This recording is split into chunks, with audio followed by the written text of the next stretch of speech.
The OG Robocop is a classic, violent, satirical, and still untouchable. But there's one detail the 2014 remake nailed, and honestly, it's haunting. When people talk about the Robocop remake, it usually goes like this: it sucks, the original's better, end of story. But hold up now, the 2014 version actually did one thing the OG didn't, and it's low-key terrifying. Today we're breaking down the one brutal detail the remake nailed, and why it actually makes Robocop feel way more real and way more tragic. Robocop 1987 gave us an unstoppable metal cop, but it never really showed how Murphy got all that info. We just assumed OCP was calling the shots behind the scenes. Fast forward to the 2014 remake, and they did something pretty smart. They showed us exactly how Robocop thinks. Here's a quick refresher for you. The OG Robocop is a classic. 1987, Paul Verhoeven, over-the-top gore, corporate satire, you know the drill. Murphy gets blown away in one of the most insane shootouts ever. OCP rebuilds him into a walking tank, and Detroit's criminals get mowed all the way the fuck down. But here's the thing, the original never really explained how Robocop knows where crimes are happening.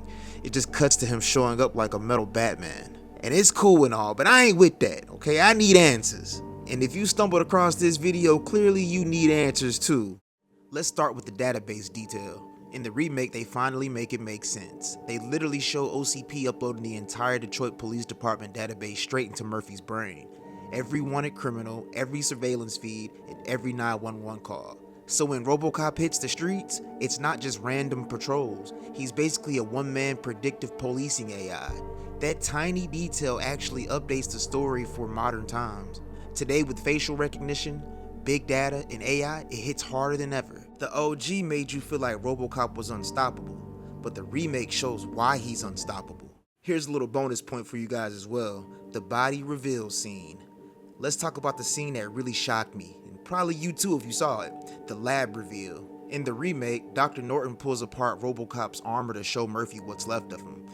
And it's horrifying, okay? I don't even know what I would have done in that moment, but all we get is a brain, a pair of lungs, and a single hand suspended in a glass tank. That's tragic. It's not just wires and steel, it's a man who can see how little humanity he has left. And if you ask me, that man ain't got no humanity left at all. And what the hell did Fax say in Robocop 2? You're not even a corpse, just a couple of chunks on a coroner's table. That's fucked up. The OG kinda hinted at this tragedy. You see flashes when Robocop removes his helmet, but the remake shoves it in your motherfucking face. It asks, where does the man end and the machine begin? That scene alone probably did more to show Murphy's pain than the entire boardroom of OCP execs ever could. Alright, let's talk about why this matters. Does this make the remake better than the original? Hell nah, not even close. Don't ever disrespect me by asking those dumb-ass questions, okay? And I'm talking to myself.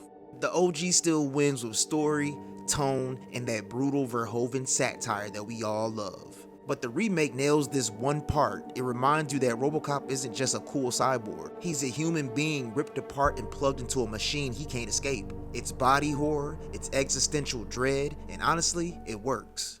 So yeah, the remake might have missed the mark in a lot of ways, but the database upload and that body reveal, that was chef's kiss. What do you think? Does this detail change how you see the remake? Or is it still dead on arrival for you? Drop your thoughts in the comments, hit that like button if you still believe Robocop could take down the Terminator, and subscribe for more deep dives like this. And remember, dead or alive, you're getting great, you're coming with me. Stay out of trouble. I'll see you motherfuckers on the next one. Dead or alive, you are coming with me.